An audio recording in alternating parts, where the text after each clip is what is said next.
नमस्कार मेरे प्यारे साथियों, स्वागत है आपका अपने YouTube चैनल पवन हिस्ट्री क्लासेज में। साथियों, पिछली वीडियो के माध्यम से हमने बहमनी साम्राज्य के शासकों के बारे में जाना था कि भाई उन शासकों के अंतर्गत कौन कौन से ऐसे महत्वपूर्ण वाक्य थी, घटनाएं थी जिनके आधार पर पेपरों में क्वेश्चन पूछे जाते हैं। भाई घटनाएं घटेंगी, उन्हीं के आधार पर पेपरों में क्वेश्चन पूछे जाते हैं। ठीक है, होता क्या है, बहमनी साम्राज्य का जो अंतिम प्रमुख शासक था, अंतिम प्रमुख शासक कौन था? शहाबुद्दीन मोहम्मद तृतीय, जो कि अंतिम प्रमुख शासक था। अंतिम प्रमुख शासक वो होते हैं जो थोड़ा बहुत अपने साम्राज्य के लिए संघर्ष करते हैं, थोड़े बहुत युद्ध करते हैं, साम्राज्य का विस्तार करते हैं, यानी दुश्मनों से, अपने प्रतिद्वंदियों से अपने साम्राज्य को बचाने की कोशिश करते हैं। वो होते हैं अंतिम प्रमुख शासक। एक होते हैं अंतिम शासक। अंतिम शासक वो होते हैं जो बिल्कुल निर्बल होते हैं और नाम मात्र के शासक यानी सुल्तान या राजा होते हैं। उनके बाद में साम्राज्य का पतन हो जाता है। क्योंकि दूसरा कोई भी राज्य उन पर आक्रमण करता है और वो उस आक्रमण को विफल नहीं कर पाते, उनसे हार जाते हैं। तो वो तो होते हैं अंतिम शासक। और अंतिम प्रमुख शासक जो मैंने अभी आपसे बताया वो होते हैं जो थोड़ा बहुत संघर्ष करके अपने साम्राज्य को बचाते हैं और थोड़ा बहुत अपने साम्राज्य का विस्तार करते हैं। इस तरीके से अंतिम जो शासक होते हैं वो दो प्रकार से होते हैं। होता क्या है, जब अंतिम प्रमुख शासक मोहम्मद तृतीय बहमनी साम्राज्य पर शासन कर रहा था, तो इनके समय में क्या, गुटबंदी अपने चरम सीमा पर थी। गुटबंदी अपने चरम सीमा पर थी, यानी साम्राज्य में ईर्षा और कानाफूसी इतनी जबरदस्त थी, क्योंकि इनका मंत्री था महमूद गवा। महमूद गवा जो था वो अपने यानी अपनी शक्ति में विस्तार कर रहा था। जब विस्तार कर रहा था तो साम्राज्य, उसके जो विरोधी थे, महमूद गवा के जो विरोधी थे, वो क्या करते हैं, सुल्तान के कान भरने शुरू कर देते हैं, कानाफूसी शुरू कर देते हैं, क्योंकि भाई वो उसके विरोधी थे। इससे होता क्या है, सुल्तान उस गवा के विरुद्ध भड़क जाते हैं। भड़कने के कारण होता क्या है, गवा को मृत्युदंड दे देते। तो कौन देते हैं? अंतिम प्रमुख शासक मोहम्मद तृतीय गवा को मृत्युदंड दे देते हैं। उसके बाद में, क्योंकि गवा जो था वो प्रधानमंत्री था और शासन की सत्ता मंत्री परिषद के हाथों में थी, तो सभी अपनी अपनी शक्तियों में विस्तार कर रहे थे। तो होता क्या है, मृत्युदंड मिलने के बाद में गवा को तो मृत्युदंड मिल जाता है, और सुल्तान के बाद में जो अगले सुल्तान बनते हैं बहमनी साम्राज्य के, तो वो बनते हैं शहाबुद्दीन मसूद शाह। भाई मेरे प्यारे साथियों, चैनल नया है, इसे ज्यादा से ज्यादा लाइक, शेयर और सब्सक्राइब करें, ठीक है ना। तो शुरू करते हैं बहमनी साम्राज्य। मसूद शाह यानी शहाबुद्दीन मसूद शाह जो है वो 1482 ईस्वी में शासक बनते हैं और 1582 ईस्वी तक शासन करते हैं। शासन करते हैं भाई किस प्रकार से करते हैं, क्योंकि ये थे अल्पवयस्क, यानी बहुत छोटे थे, इनकी उम्र नहीं थी शासन करने की, लेकिन फिर भी इन्हें शासक बनाया गया। तो शासन ये किस प्रकार से करते हैं? ये करते हैं शासन, उस समय जो शासन की सत्ता थी यानी बागडोर जो थी वो किसके हाथों में थी? निजामुल मुल्क के हाथों में थी, यानी शासन सत्ता जो वास्तविक सत्ता थी, इनके जो अधिकारी हैं निजामुल उसके हाथों में थी। ये जो अल्पवयस्क शासक है ये नाम मात्र का शासक था, क्योंकि छोटा था, सुल्तान बना दिया, लेकिन शासन किसने संभाला था? निजामुल मुल्क ने। इसने क्या करा था, बहमनी साम्राज्य को 5 खंडों में, बहमनी साम्राज्य को 5 खंडों में विभाजित किया, जिससे कि शासन अच्छी तरह से सुचारू रूप से चल सके। क्यों? क्योंकि जब इसके 5 खंड होंगे तो 5 अधिकारी नियुक्त किए जाएंगे, नियुक्त होंगे तो जो वो क्षेत्र जिस अधिकारी के अधीन होगा वो उसकी हर तरीके से देखभाल करेगा, लेकिन अधीन होगा वो सुल्तान का, ठीक है ना। तो वो 5 खंड कौन कौन से थे? बीजापुर, अहमदनगर, गोलकुंडा, बरार और बीदर, ये 5। अब यहां से असली समस्या शुरू होती है, क्योंकि मोहम्मद तृतीय के ही समय से प्रतिद्वंदता, ईर्षा कानाफूसी, यानी हर अधिकारी अपनी शक्ति का विस्तार करने में लगे हुए थे। तो यहां से होती है समस्या शुरू। ये क्या, ये जो निजाम मुल्क है ये इसे 5 खंडों में तो बांट देता है, बहमनी साम्राज्य को। भैया 5 खंडों में तो बट गया, लेकिन अब ये 5 खंडों में 5 अधिकारी नियुक्त हो गए जो इसे चलाएंगे। जब वो नियुक्त हो गए तो यही वो अधिकारी होते हैं। भाई हमेशा इतिहास में हुआ क्या है, यही तो हुआ है कि राजा आपस में लड़ते हैं 2 राज्य, तो उनके जो अधिकारी होते हैं वो इसी चीज का लाभ उठाकर नया राजवंश शुरू करते हैं, नए राजा बनते हैं। अब इन्होंने क्या करा, यहां से समस्या पैदा कर दी, 5 खंडों में तो बांट दिया, 5 खंडों में 5 अधिकारी। यही 5 अधिकारी मौके का फायदा उठाकर नए राजवंश को शुरू करेंगे।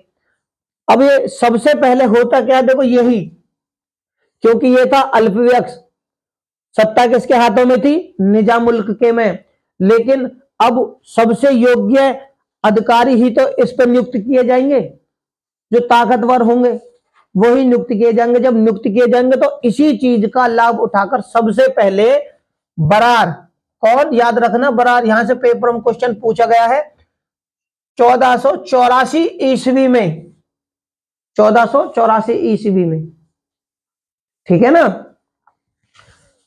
बरार 1484 ईस्वी में स्वतंत्रता की घोषणा करता है। यानी इन्होंने जो ये 5 खंड बनाए थे इनमें से एक अधिकारी ने 1484 ईस्वी में अपने आप को स्वतंत्र मान लिया और उसकी घोषणा कर दी, यानी बहमनी साम्राज्य के अधीन नहीं रहेंगे, ये नया राजवंश शुरू होगा, या फिर आप ये कह सकते हो कि एक नया साम्राज्य है। तो बरार ने करी थी घोषणा, लेकिन होता क्या है 1484 में बरार तो आजाद नहीं हो पाता, बीजापुर हो जाता है। याद रखना, बरार ने 1484 में स्वतंत्रता की घोषणा की थी, लेकिन बरार 1484 में स्वतंत्र नहीं हो पाया। बीजापुर सबसे पहले स्वतंत्र होने वाला राज्य बना, ठीक है ना। बीजापुर सबसे पहले स्वतंत्र हुआ, बहमनी साम्राज्य के 5 जो खंड बने थे उनमें से, यानी सूबे मान लो, प्रांत मान लो, इन 5 प्रांतों में से ये सबसे पहले आजाद हुआ बीजापुर।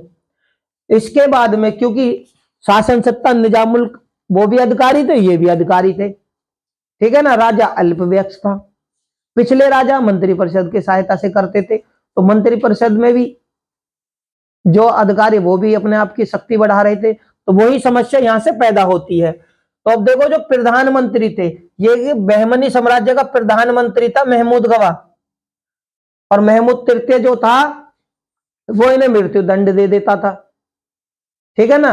लेकिन प्रतिद्वंद्विता के होने के कारण अंतिम शासक थे, साम्राज्य में विद्रोह हुए तो नए नए राजवंश अस्तित्व में आ गए। और कुछ इन्हीं की गलतियों से, क्योंकि इन्होंने जो सूबे बांटे इसलिए थे कि साम्राज्य का संचालन अच्छी तरह से हो, लेकिन यही अपने आप को स्वतंत्र करके अपना नया राज्य राजवंश शुरू करते हैं।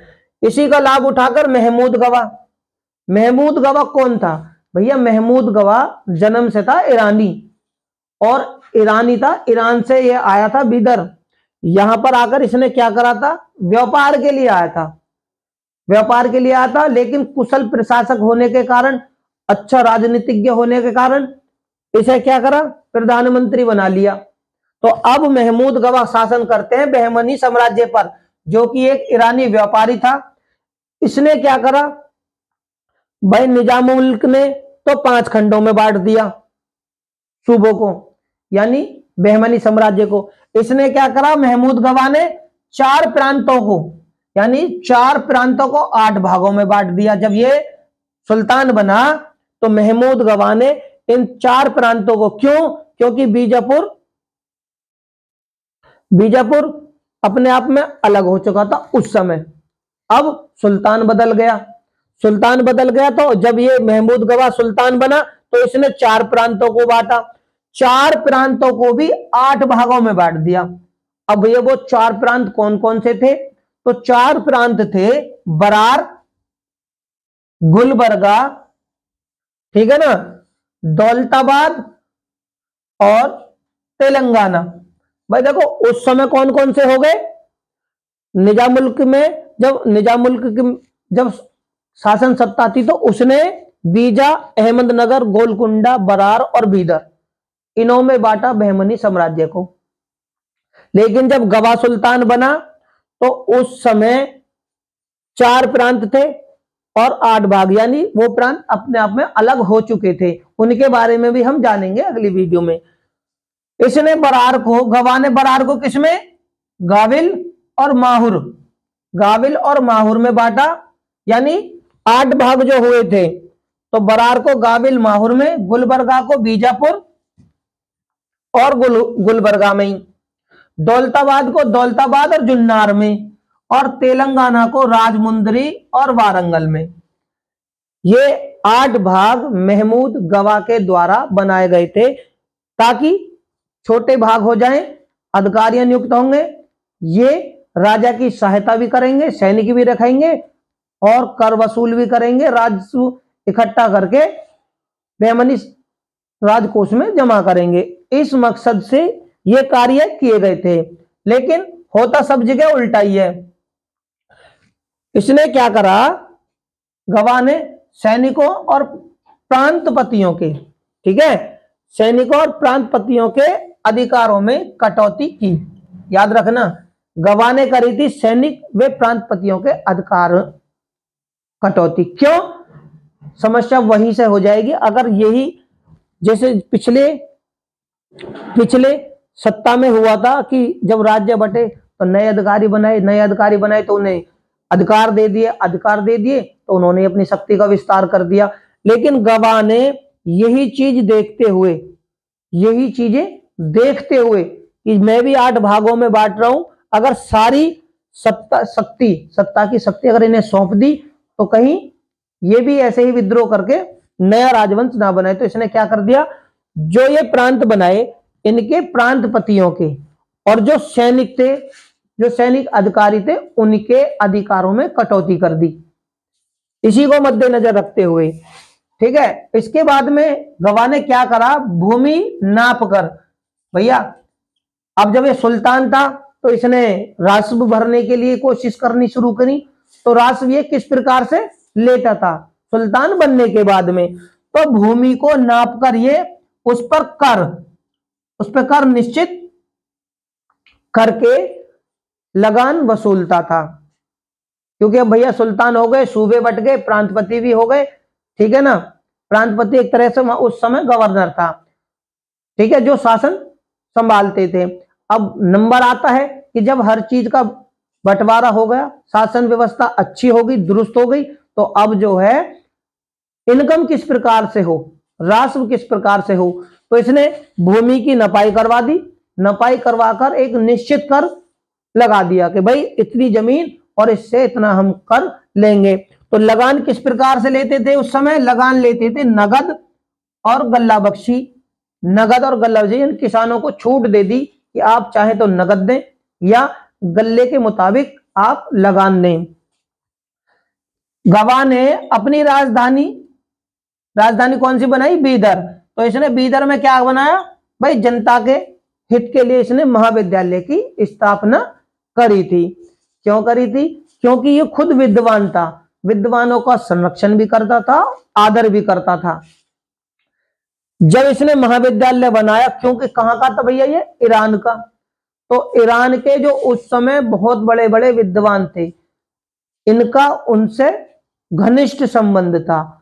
इन्हीं के यानी गवा के ही कहने पर ईरान और इराक के बड़े बड़े विद्वान यहां पर पढ़ाने के लिए आते थे, ठीक है ना। जो इसने मदरसे या विद्यालय बनवाया था ना, उस मदरसे से संबंधित मतलब गवा के कहने पर ईरान और इराक के उस समय जो विद्वान थे वो यहां पर भी पढ़ाने के लिए आते थे। मैंने आपको बताया गवा खुद भी विद्वान था, तो खुद गवा ने स्वयं क्या क्या चीजें करी हैं। गवा ने रोजत उल इसा, याद रखना ये गवा के द्वारा रचना की गई पुस्तकें हैं यानी ग्रंथ हैं। रोजत उल इसा, दीवान ए अख्त, इन दोनों की रचना, ये 2 ग्रंथ महमूद गवा के द्वारा रचित है, यानी इनकी रचना महमूद गवा ने की है। प्रशासन की बात करें बहमनी साम्राज्य की, भाई प्रशासन किस प्रकार से था। प्रशासन जो था भाई, प्रशासन का सर्वोच्च अधिकारी राजा, निरकुंज शासक, ठीक है ना, ईश्वर की परछाई, इस प्रकार से शासन करने वाले सुल्तान होते थे। इसमें क्या था, प्रशासन में बहमनी साम्राज्य में जो केंद्र का प्रशासन था, एक था केंद्र का प्रशासन और एक था प्रांत का, एक तरीके से राज्य का प्रशासन। तो 8 मंत्रियों के द्वारा जो प्रशासन होता था वो राजा की सहायता के लिए होते क्या थे, 8 मंत्रियां होते थे जिनकी सहायता से प्रशासन यानी केंद्र का प्रशासन चलता था। ये एक तरीके से परिषद होती थी, राजा यानी सुल्तान का सहयोग करती थी, विचार विमर्श करती थी और राजा शासन शुरू करता था, यानी सुचारू रूप से करता था। लेकिन वो किसी के इनके अधिकार को मानने के लिए या इनकी बातें मानने के लिए बाध्य नहीं था, ठीक है ना, सर्वोच्च अधिकारी राजा था। और जो प्रांत का प्रशासन था वो किसमें था, 4 भागों में। प्रांत का प्रशासन 4 भागों में था, लेकिन यहां पर देखो मैंने अभी आपको बताया था, लेकिन गवा ने 8 भागों में किया था, गवा ने 8 भागों में किया था। और ये जो 8 भाग थे इनके अधिकारी कौन थे, तरफदारों में। क्या, तरफदार उस समय तरफदार बोलते थे इनके अधिकारी को एक तरह, ठीक है ना, ये इनके अधीन थे। कौन थे, 8 भाग जो इन्होंने गवा ने किए थे, उस ये तरफदारों के अधीन थे। लेकिन प्रांतीय जो ये प्रांत थे, गवर्नर सर्वोच्च था भैया, प्रांतों का जो अधिकारी था वो गवर्नर था और गवर्नर सर्वोच्च था, यानी राजा के बाद में अगर कोई प्रांत का अधिकारी था तो वो गवर्नर था, ये भी सर्वोच्च थे, ठीक है ना। इनका कार्य क्या था, गवर्नर का प्रांतों के अंतर्गत भैया कर वसूल करना, सेना का संगठन करना, है ना, सैनिकों और नागरिकों की ये नियुक्ति करते थे। सैनिक और नागरिकों की नियुक्ति गवर्नर के द्वारा होती थी। ये होते था प्रांत का प्रशासन। प्रांत का प्रशासन इस प्रकार से बहमनी साम्राज्य में किया जाता था। स्थानीय प्रशासन की अगर हम बात करें बहमनी साम्राज्य में, क्योंकि अब जो है बहमनी साम्राज्य के जो राजा थे, सुल्तान थे, वो कमजोर हो गए थे। उन्हीं के अधिकारी अब जो उनके अधिकार में जो क्षेत्र थे वो उनके अंतर्गत आ गए। अधिकारियों ने अपनी अपनी शक्तियां बढ़ानी शुरू कर दी थी और वही अब शासन करने लगे। तो उन्हीं के शासन के दौरान आगे का साम्राज्य चलता है। तो जो भी साम्राज्य में शासक आए वो उन्होंने अपने हिसाब से शासन करना शुरू कर दिया। तो स्थानीय जो प्रशासन है वो प्रांतों का विभाजन, ठीक है, इन्होंने क्या करा, स्थानीय प्रशासन के अंतर्गत क्या चीजें करी कि जो प्रांत थे उनका विभाजन करना शुरू कर दिया। प्रांतों का विभाजन इन्होंने किस प्रकार से किया कि जो प्रांत थे यानी कि एक तरीके से बहमनी साम्राज्य के अंतर्गत सूबे, प्रांत यानी छोटे राज्य, यानी साम्राज्य था और उसके राज्य। तो इन्होंने क्या करा, प्रांतों का विभाजन सरकार में किया।